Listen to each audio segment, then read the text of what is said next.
സ്വർലോകനാടന്റെ നിത്യനാടാം ലോകം എന്നു ഞാൻ കാണുമാ നിത്യത. ഹായൻ പ്രേമമേ ഹാമേ ലോകമേ, ഹായൻ പ്രേമമേ ഹാമേ ലോകമേ എന്നു ഞാൻ കാണുമാ നിത്യത, എന്നു ഞാൻ കാണുമാ നിത്യത. Praise the Lord. ഗ്രേസ് മിനിസ്ട്രീസിൻ്റെ സ്വാതന്ത്ര്യ സന്ദേശമെന്ന ഞങ്ങളുടെ TV പ്രോഗ്രാമിലേക്ക് ബഹുമാനപ്പെട്ട എല്ലാ ശ്രോതാക്കളെയും ഹൃദയത്തിൽ നിന്ന് നിറഞ്ഞ സ്നേഹത്തോടെ നിങ്ങളെ സ്വാഗതം ആശംസിക്കുകയും ഞങ്ങളുടെ ടീമിൻ്റെ വന്ദനം അറിയിക്കുകയും ചെയ്യുന്നു. മനസ്സോടും താല്പര്യത്തോടും പ്രാർത്ഥനയോടും കൂടെ ഇത്തിരി നേരം ഇതിൽ നിങ്ങൾ സംബന്ധിച്ചാൽ, സഹകരിച്ചാൽ നിങ്ങൾക്ക് അനുഗ്രഹം ഉണ്ടാകും, നിശ്ചയമായും വിടുതലുണ്ടാകുമെന്ന് എനിക്ക് ഉറപ്പുണ്ട്. ഏതെങ്കിലും വിധത്തിൽ നിങ്ങൾക്ക് സംബന്ധിക്കാൻ, സഹകരിക്കാൻ കഴിയുന്നില്ലെങ്കിൽ യൂട്യൂബിൽ ഈ സംഭവമുണ്ട്, അതിൽ നിന്നെടുത്ത് നോക്കാം. അതെടുക്കാനും സമയം വേണ്ടത്ര പരിചയക്കുറവുണ്ടെങ്കിൽ നിങ്ങൾക്ക് വാട്സാപ്പ് ഉണ്ടെങ്കിൽ വാട്സാപ്പ് നമ്പർ എനിക്ക് അയച്ചു തന്നാൽ മതിയാവും. ഈ വേലയിൽ നിങ്ങൾക്കൊരു പങ്കാളിത്തം ഉണ്ടാകണമെന്ന് ഞാനും ആഗ്രഹിക്കുന്നു. അതിൻ്റെ ആമുഖമായൊരു വാക്ക് പറയുന്നു, അത് മറ്റുള്ളവർക്ക് ഇത് പരിചയപ്പെടുത്തുക, അഥവാ സബ്സ്ക്രൈബ് ചെയ്യുക, യൂട്യൂബിൽ നോക്കാൻ അവരോട് ഓർമ്മപ്പെടുത്തുക. ഒത്തിരി നല്ല കാര്യങ്ങൾ അതിനകത്ത് മനസ്സിലാകുമെന്ന് പറയുക. ഞാനീ പറയുന്ന വാക്കുകൾ അശേഷം പോലെ എനിക്ക് വേണ്ടിയല്ല, ഒന്ന് അവർക്ക് വേണ്ടി, രണ്ട് ദൈവത്തിന് വേണ്ടി. അവർ കർത്താവിലേക്ക് അടുത്ത് വന്നാൽ അവർക്ക് നന്മ, ഗുണം. ഒരാൾ രക്ഷിക്കപ്പെട്ട കർത്താവിന് സന്തോഷം. ഒരു പാപിയുടെ മാനസാന്തരം സ്വർഗ്ഗം സന്തോഷിക്കുന്നു എന്നാണ് എഴുതിയിരിക്കുന്നത്. സ്വർഗ്ഗത്തെ സന്തോഷിപ്പിക്കാൻ പിതാവാം ദൈവത്തെയും ദൂതന്മാരെയും സന്തോഷിപ്പിക്കാൻ എന്ത് നല്ല എളുപ്പമായി. അതുകൊണ്ടാണ് ഇങ്ങനെ പറഞ്ഞത്. ഓക്കെ, കർത്താവ് സഹായിക്കട്ടെ. ചില ആഴ്ചകളായി നമ്മൾ ചിന്തിച്ച് വരുന്നത്, ചില എപ്പിസോഡുകളിൽ പറഞ്ഞു വന്നത്, ദൈവത്തിൻ്റെ യുഗപരിപാടിയെ അറിയണം.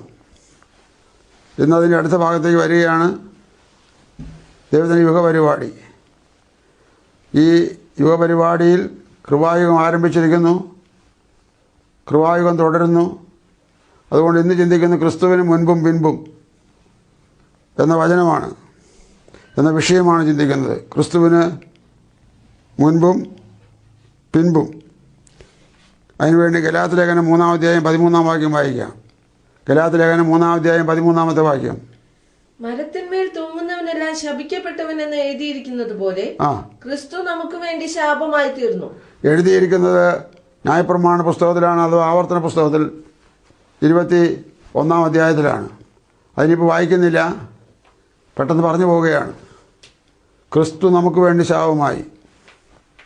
അതെന്തിനാണ് ശാപമാകുന്നത്? ഗലാത്യ ലേഖനത്തിൽ 7 പ്രാവശ്യം ആ പദം പറയുന്നുണ്ട്. ഞാൻ മുമ്പേ ഏതോ എപ്പിസോഡിൽ ഇങ്ങനെ പറഞ്ഞു പോയിട്ടുമുണ്ട്. ആവർത്തന പുസ്തകം വേണ്ടല്ലോ. അതുകൊണ്ട് എൻ്റെ സഹോദരങ്ങളെ, നിങ്ങൾ അത് വായിക്കുമ്പോൾ, ഞാനിത് വായിക്കുമ്പോൾ, നമ്മളിത് കേൾക്കുമ്പോൾ ഓർക്കേണ്ടത്, എനിക്ക് വേണ്ടി ആരോ ശാപമായി, എനിക്ക് വേണ്ടി ആരോ ശാപമായി. ആ ശാപമായവൻ്റെ പേരാണ് യേശുക്രിസ്തു. യേശുക്രിസ്തു ശാപമായി തീർന്നിട്ടും ഞാൻ ഇന്നും ശാപത്തിൻ്റെ ഊരാക്കുരുക്കിൽ കിടക്കുന്നെങ്കിൽ, ഈ ലോകത്തിലെ വളരെ ആചാര മര്യാദ കാര്യങ്ങളെല്ലാം ഈ സുവിശേഷത്തിന് എതിരെയുള്ള കാര്യങ്ങളാണ്. അതുകൊണ്ട് ശാപത്തിൻ്റെ പട്ടികയാണത്, ശാപത്തിൻ്റെ കുരുക്കിലാണത്. ആ സുവിശേഷത്തിന് ഗലാത്യ ലേഖനം 1-ാം അധ്യായം 8-9 വാക്യത്തിൽ വായിക്കുന്നത് വിപരീത സുവിശേഷം എന്നാണ്. സുവിശേഷത്തിന് ശരിയായ ദിശ വിട്ട് കഴിഞ്ഞാൽ പരിശുദ്ധാത്മാവിന് പറയാനുള്ളത് ഈ വിപരീത സുവിശേഷത്തിലാണ്. അത് ആയിരുന്നു എങ്കിൽ കൂടെ കേൾപ്പിക്കാൻ വേണ്ടി മാത്രം ഒന്ന് മാത്രം ചെയ്യുന്നു, വിശദീകരിക്കുന്നില്ല. 8-9 എന്നാൽ ഞങ്ങൾ നിങ്ങളോട് അറിയിച്ചതിന് വിപരീതമായി, നോക്കണം, വിപരീതമായി ഞങ്ങളാകട്ടെ സ്വർഗത്തിൽ നിന്നൊരു ദൂതനാകട്ടെ നിങ്ങളോട് സുവിശേഷം അറിയിച്ചാൽ അവൻ ശപിക്കപ്പെട്ടവൻ. അടുത്ത വാക്യം. ഞങ്ങൾ മുൻ പറഞ്ഞതുപോലെ ഞാൻ ഇപ്പോൾ പിന്നെയും പറയുന്നു, നിങ്ങൾ കൈക്കൊണ്ട സുവിശേഷത്തിന് വിപരീതമായി ആരെങ്കിലും നിങ്ങളോട് സുവിശേഷം അറിയിച്ചാൽ അവൻ ശപിക്കപ്പെട്ടവൻ. മുമ്പേ ഇത് പറഞ്ഞിട്ടുണ്ട് അപ്പോസ്തലൻ, നേരിട്ട് മുഖാമുഖം പറഞ്ഞിട്ടുണ്ട്. ഇപ്പോൾ ഇതാ ലേഖനത്തിൽ കൂടെ പറയുന്നു, ശപിക്കപ്പെട്ടവരാണ് അവർ. മിഖായേൽ സ്വർഗത്തിലെ ദൂതന്മാരിൽ ഏറ്റവും പ്രഥമ പരിഗണനയുള്ള അല്ലെങ്കിൽ ഒന്നാമനായി അറിയപ്പെടുന്നത് മിഖായേലിനെയാണ്. മിഖായേൽ എന്ന് പറഞ്ഞാലും പൗലോസ് എന്ന് ഞാൻ പറഞ്ഞ സുവിശേഷത്തിനെതിരെ പറഞ്ഞാൽ ഈ മിഖായേൽ ശപിക്കപ്പെട്ടവൻ. പൗലോസായ ഞാൻ നാളെ വന്ന് മാറ്റി പറഞ്ഞാൽ ഞാൻ ശപിക്കപ്പെട്ടവൻ. സുവിശേഷത്തിൻ്റെ സീരിയസ് മനസ്സിലാക്കണം, ഗൗരവം മനസ്സിലാക്കണം. ഇത് വെറും ഒച്ച വയ്ക്കുന്ന കാര്യമല്ല, ഇത് ശബ്ദകോലാഹലത്തിൻ്റെ കാര്യമല്ല, ഒരു മനുഷ്യൻ്റെ ആത്മാവിൻ്റെ കാര്യമാണ്. ഒരു പ്രസംഗൻ ഒരിക്കലും ഇങ്ങനെ പറഞ്ഞു, ശ്രദ്ധിച്ച് കേട്ടോളൂ, നിങ്ങളുടെ ആത്മാവിൻ്റെ കാര്യമാണ് പറയുന്നതെന്ന്. ഞാൻ ആ യോഗത്തിൽ ശ്രോതാവായി കേട്ടിരിക്കുന്നുണ്ടായിരുന്നു. എന്നതുപോലെ ഞാൻ പറഞ്ഞു വരുന്നത്, ക്രിസ്തു എന്ന വ്യക്തി എനിക്ക് വേണ്ടി ശാപമായി. ക്രിസ്തു പറഞ്ഞു എന്നോട് കേൾക്കാൻ, ദൈവം പറഞ്ഞു ക്രിസ്തുവിനോട് കേൾക്കാൻ. ദൈവം യേശുവിനെ കാണിച്ചു കൊടുത്തു. മോശ പറഞ്ഞു യേശുവിന് കേൾക്കാൻ. അവിടുന്ന് കേൾക്കാതിരിക്കുന്നവനെ ജനത്തെ നടന്ന് ഛേദിച്ചു കളയും എന്ന് പറഞ്ഞു. മനുഷ്യരാരും ചെയ്യുന്ന പണിയല്ല അത്, ദൈവം ചെയ്യുന്ന കാര്യമാണ്.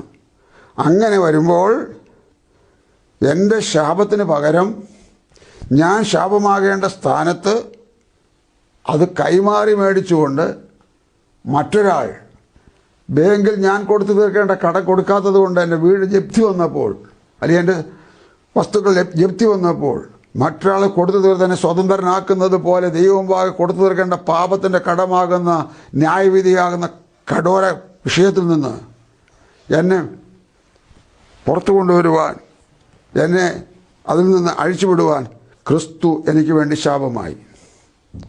ആ ശാപമായ കാര്യം ഓർക്കുമ്പോൾ അത് ക്രിസ്തുവിന് ശേഷമുള്ള കാര്യം, ക്രിസ്തുവിന് പുറകിലുള്ള കാര്യം പറഞ്ഞു കഴിഞ്ഞ കാര്യമാണ്.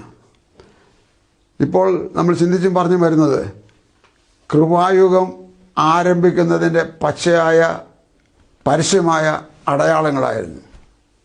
ദൈവം അനുവദിക്കുന്നെങ്കിൽ അടുത്ത എപ്പിസോഡ് മുതൽ കൃപായുഗം ആരംഭിക്കുന്നതിന് രഹസ്യമായ ചില കാര്യം നടന്നിട്ടുണ്ട്, അല്ലെങ്കിൽ കൃപായുഗം അവസാനിക്കുന്നതിന് രഹസ്യമായ കാര്യം നടന്നിട്ടുണ്ട്. ആ കാര്യം അടുത്ത ആഴ്ച മുതൽ നമുക്ക് പരിശോധിക്കാം. ഇതൊക്കെ അക്കമിട്ട് വള്ളി പുള്ളി തെറ്റിപ്പോകാതെ, വാക്കുകൾ ചിലത് പെശിയാലും വായിക്കുന്ന വചനവും വായിക്കുന്ന ഭാഗവും വിഷയവും തെറ്റിപ്പോകാതെ കാര്യകാരണസഹിതം പറയുന്നത് കേൾക്കുന്നവർക്ക് കാര്യം മനസ്സിലാക്കണം, ഇതിൻ്റെ ഗൗരവം മനസ്സിലാക്കണം, സുവിശേഷത്തിൻ്റെ ഗൗരവം മനസ്സിലാക്കാൻ ഇടയാകട്ടെ. മുൻ ദിവസങ്ങളിൽ എപ്പോഴും പറഞ്ഞതുപോലെ സുവിശേഷം പിടിച്ചവനെ ജയിലിലിട്ടാൽ ജയിലിന് സ്വൈര്യമില്ല. സ്തോത്രം. മനുഷ്യരാരുമല്ല സ്വൈര്യക്കേടുണ്ടാക്കുന്നത്, അതൊക്കെ ബൈബിളിൽ കിടക്കുന്ന കാര്യങ്ങളാണ്. അവനെ ജയിലിലാക്കി. ആരെ പിടിച്ചോ പിടിച്ചവരെല്ലാം തറയായി, തറ പറ്റി. അതുകൊണ്ട് ഞാൻ അവിടെ ഒന്നും നിൽക്കാതെ എൻ്റെ അടുത്ത ഭാഗത്തേക്ക് വരട്ടെ. ക്രിസ്തുവിന് പിമ്പ്, ക്രിസ്തുവിന് ശേഷമുള്ള കാലം നമുക്ക് നോക്കാം. കർത്താവ് നമ്മെ അനുഗ്രഹിക്കട്ടെ, സഹായിക്കട്ടെ.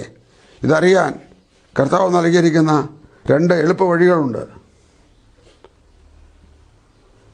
അതായത് കൃപായുഗം എന്ന് പറയുന്നതിൻ്റെ ആരംഭവും തുടർച്ചയും അതിനകത്തുള്ള നിയമവശങ്ങളും അതിൻ്റെ അവസാനവും അതിൻ്റെ നന്മയും അതിൻ്റെ ഭാവിയൊക്കെ എഴുതി ഇരിക്കുന്ന വചനം ഗ്രഹിക്കാൻ 2 എളുപ്പ വഴികൾ.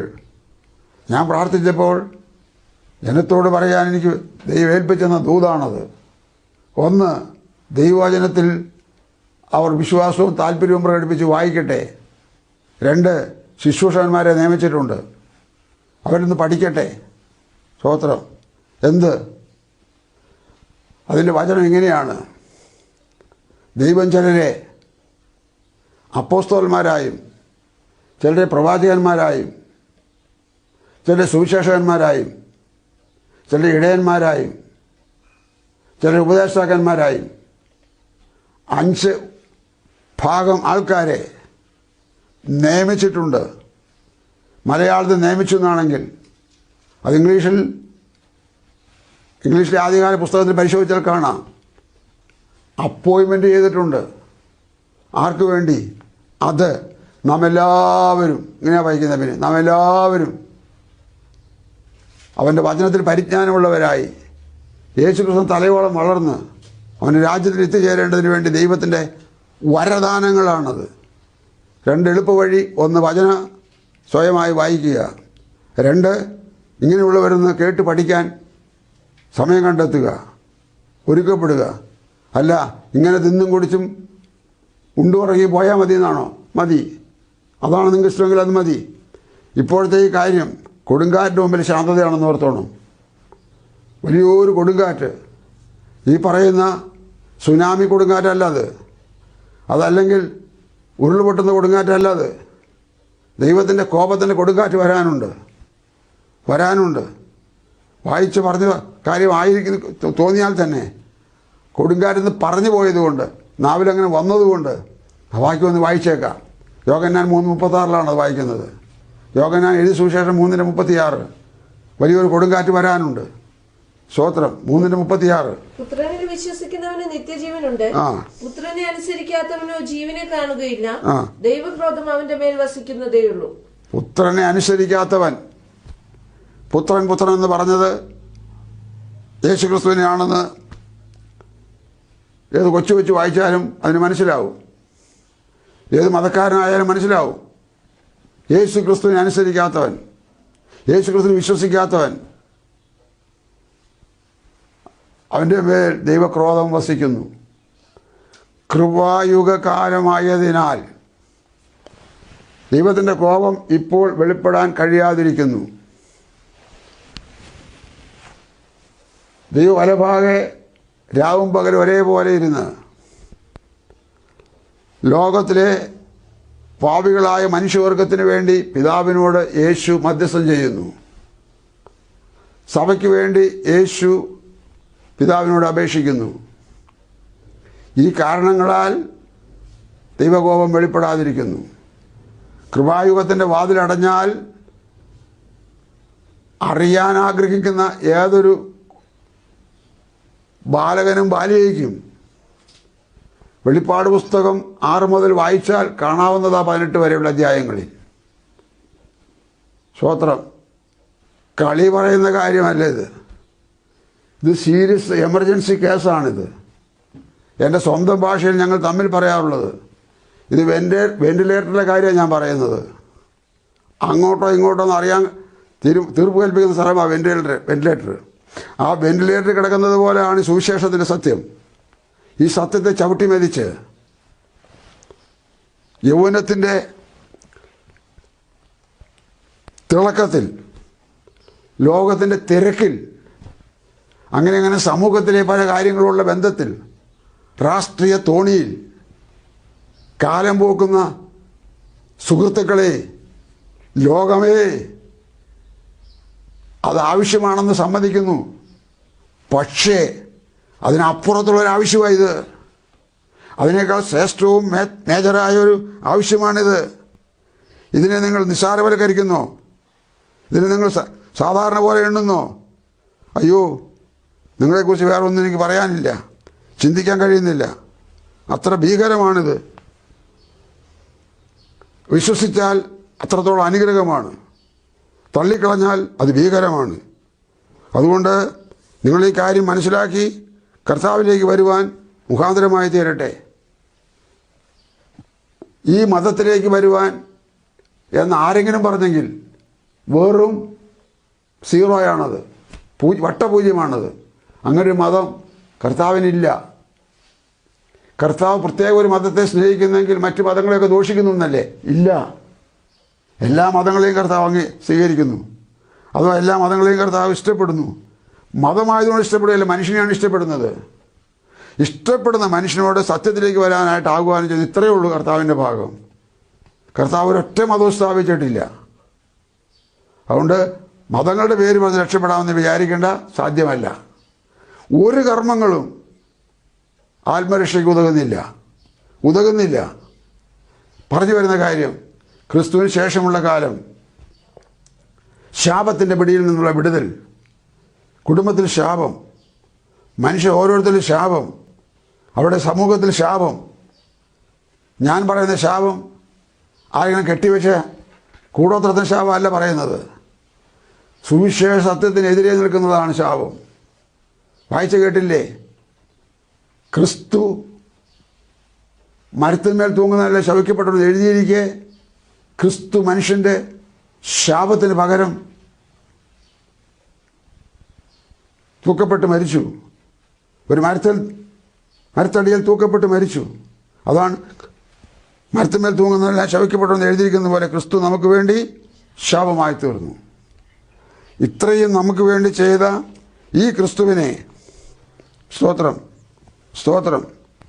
ആമോസിൻ്റെ പുസ്തകം 3-ാം അധ്യായത്തിൻ്റെ 7-ാമത്തെ വാക്യം ഒന്ന് വായിക്കാമോ?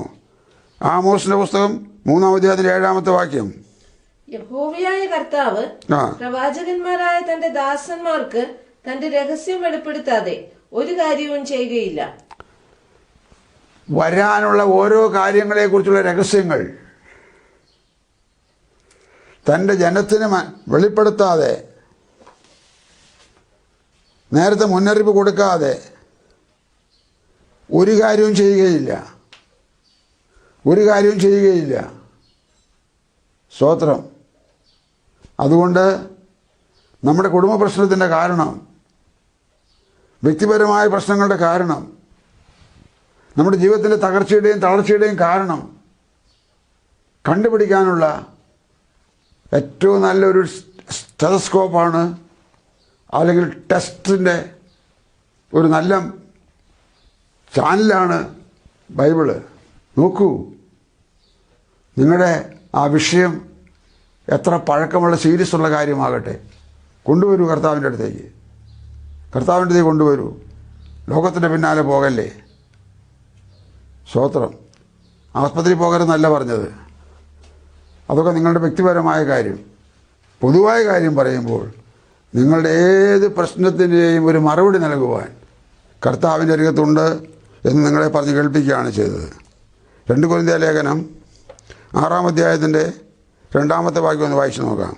പ്രസാദകാലത്ത് ഞാൻ നിനക്ക് ഉത്തരമരുളി, രക്ഷാ ദിവസത്തിൽ ഞാൻ നിന്നെ സഹായിച്ചു എന്ന് അവൻ അരുളി ചെയ്യുന്നുവല്ലോ. അടുത്തത്, ഇപ്പോഴാകുന്നു സുപ്രസാദകാലം, ഇപ്പോഴാകുന്നു രക്ഷാ ദിവസം.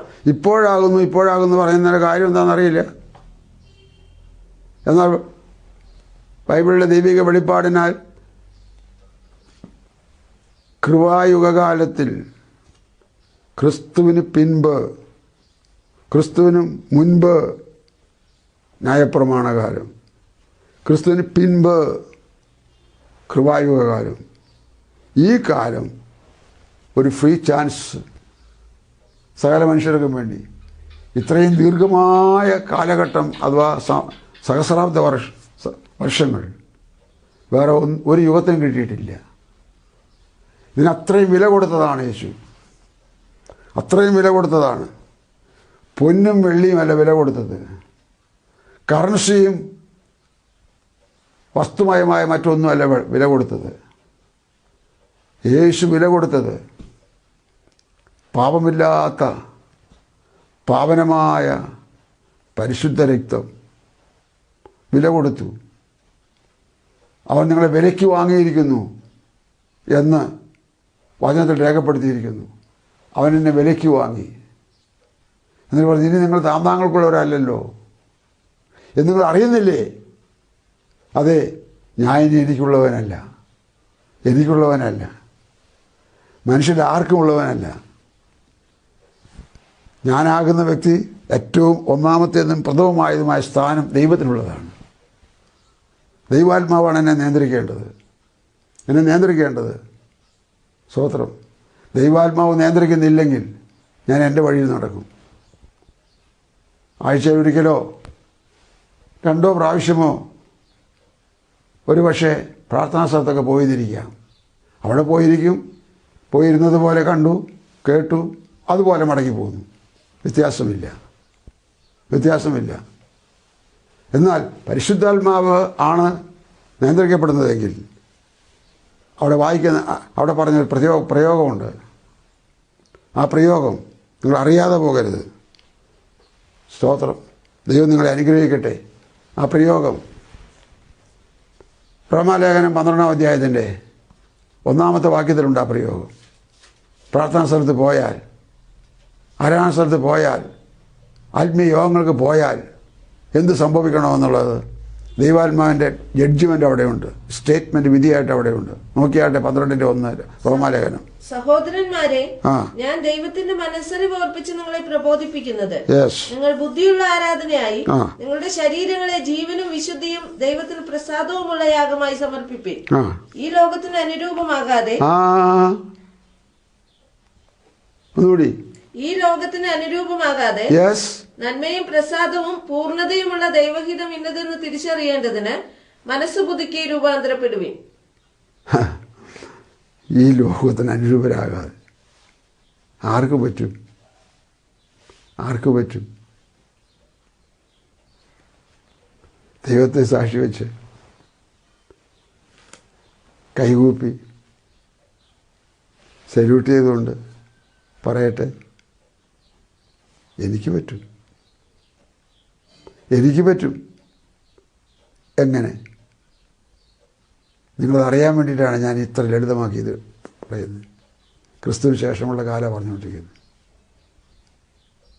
അത് അവൻ്റെ ആത്മാവിനാൽ നിയന്ത്രിക്കപ്പെടണം.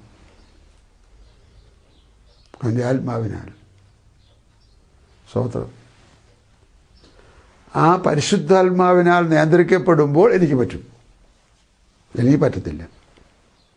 വയസ്സ് 100 ആയാലും പറ്റത്തില്ല. വയസ്സ് 20 ഉള്ളെങ്കിലും പറ്റും. ഇതിൻ്റെ ഇടവേളയിലുള്ള ഏത് സമയത്തായാലും പറ്റും. ദൈവാത്മാവിനാൽ നിയന്ത്രിക്കപ്പെടണം. അതിനാണ് യഹൂദന്മാരുടെ നല്ല ഉയർന്നൊരു പെരുന്നാളാകുന്ന 7-ാം ദിവസം, പെരുന്നാളിൻ്റെ 7-ാം ദിവസം യേശു ഒരു സൈഡിൽ മാറി നിന്നിട്ട് എൻ്റെ ഭാഷ ചേർത്ത് പറയാണ്, ഒരു പരസ്യയോഗം നടത്തി. പരസ്യയോഗം. അതിൽ യോഗത്തിൽ പ്രസംഗിച്ച ഒരു പ്രസക്ത കാര്യമെടുത്ത് യോഹന്നാൻ അപ്പോസ്തലൻ എഴുതി. അദ്ദേഹം കേട്ടുകൊണ്ട് വന്നതാണ്. ഇവരുടെ യാത്ര വളരെ കേട്ടതാണ്. ദാഹിക്കുന്നവരുമായുള്ളവരെ, നിങ്ങൾ എൻ്റെ അടുക്കൽ വന്ന് കുടിപ്പി. എൻ്റെ അടുക്കൽ വന്ന് കുടിക്കുന്നവരുടെ ഉള്ളിൽ നിന്ന് ജീവജലത്തിന് നദികൾ ഒഴുകും. യേശുവിൻ്റെ പെരുന്നാളിന് വന്ന ആൾക്കാരോടുള്ള ദൂത് നോക്കണേ. പെരുന്നാളിൻ്റെ ക്ലൈമാക്സിലെത്തി 7-ാം ദിവസം യേശു വിളിച്ച് പറയുകയാണ്. അപ്പോൾ ഞാൻ പറഞ്ഞു വന്നത്, അവിടുത്തെ ആത്മാവിനെ ഞാൻ സ്വീകരിച്ചു കഴിയുമ്പോൾ, എന്നിൽ വന്നു കഴിഞ്ഞാൽ അത് ഒരു ഉറവയാണ്. ഉറവ. സ്തോത്രം. ഞാൻ എൻ്റെ വിഷയത്തിൽ തന്നെ നിന്നുകൊണ്ടാണ് സംസാരിക്കുന്നത്. എൻ്റെ വിഷയം ക്രിസ്തുവിന് ശേഷമുള്ള കാലത്ത് പ്രധാനമായി പാലിക്കേണ്ട കാര്യങ്ങൾ എന്താണെന്ന്, സ്വീകരിക്കേണ്ട കാര്യം എന്താണെന്ന്, പ്രായോഗികത എന്താണെന്ന് അദ്ദേഹം പറഞ്ഞുകൊണ്ടിരിക്കുന്നത്. അപ്പോൾ എൻ്റെ അടുക്കൽ വന്നു കുടിപ്പീൻ. എൻ്റെ അടുക്കൽ വന്നു കുടിക്കുന്നതിന് ഉള്ളിൽ നിന്ന് തിരുവെഴുത്ത് പറയുന്നത് പോലെ ജീവജലത്തെ നദികൾ ഒഴുകും. പണ്ടേ തിരുവെഴുത്ത് പറഞ്ഞിരിക്കുന്നതാണത്. സ്തോത്രം. തിരുവെഴുത്തെന്ന് പറഞ്ഞാൽ കാണാൻ പറ്റാത്ത, കേൾക്കാൻ കഴിയാത്ത, തൊടാൻ കഴിയാത്ത വിധത്തിലുള്ള കീറാമുട്ടിയല്ല. ഇതാ തിരുവെഴുത്ത്. ഈ തിരുവെഴുത്ത് ഇങ്ങനെ പറഞ്ഞിട്ടുണ്ട്. യേശുവിനടുക്കൽ നിന്ന് കുടിക്കുന്നവൻ്റെ ഉള്ളിൽ നിന്ന് ജീവജലത്തിന് നദികൾ ഒഴുകും. അപ്പോൾ യേശുവിൻ്റെ അടുക്കൽ ചെന്ന് പരിശുദ്ധാത്മാവിനെ പ്രാപിക്കുന്നതിനെ പറ്റിയാണ് പറഞ്ഞത്. പരിശുദ്ധാത്മാവിനെ പ്രാപിക്കുമ്പോൾ ഹൃദയത്തിൽ ഒരു ഉറവ തുറന്നു. അല്ലാതെ പൊങ്ങി വരികയില്ല, ഒഴുകുകയുമില്ലല്ലോ. സാമാന്യ ബുദ്ധിയുള്ളവർക്ക് മനസ്സിലാക്കാം. തന്നെയുമല്ലാതെ വിവേചിച്ച് മനസ്സിലാക്കണമെന്നാണ് ഓർഡർ. അതുകൊണ്ട് യേശുവിന് ശേഷമുള്ള കാലത്ത്, കൃപായുഗ സമയത്ത് ജീവിക്കുന്നവർക്ക് ഫ്രീ ചാൻസ് കാലഘട്ടം. ആ കാലഘട്ടം ദുർവിനിയോഗം ചെയ്യാതെ, നഷ്ടപ്പെടുത്താതെ, അന്യമാക്കാതെ, ഞാൻ നിങ്ങളോട് നിങ്ങളുടെ ഒരു സഹോദരനെ പോലെ, ഒരു സഹകാരിയെ പോലെ പറയുന്നു. ക്രിസ്തുവിന് ശേഷമുള്ള കാലം ക്രിസ്തുവിന് മുമ്പുള്ള കാലത്തെ പോലെയല്ല. ക്രിസ്തുവിന് മുമ്പും ബിംബുമാണ് നാം ഇന്ന് ചിന്തിക്കുന്നത്. ആ ചിന്താശകലത്തിൽ ക്രിസ്തു ഞാൻ മരിക്കേണ്ടടുത്ത്, ശാപമായി തീരേണ്ടടുത്ത് എനിക്ക് പകരം ശാപമായി എനിക്ക് വേണ്ടി മരിച്ചു, എനിക്ക് പകരം മരിച്ചു. എൻ്റെ കടം ക്രിസ്തു കൊടുത്ത് തീർത്തു.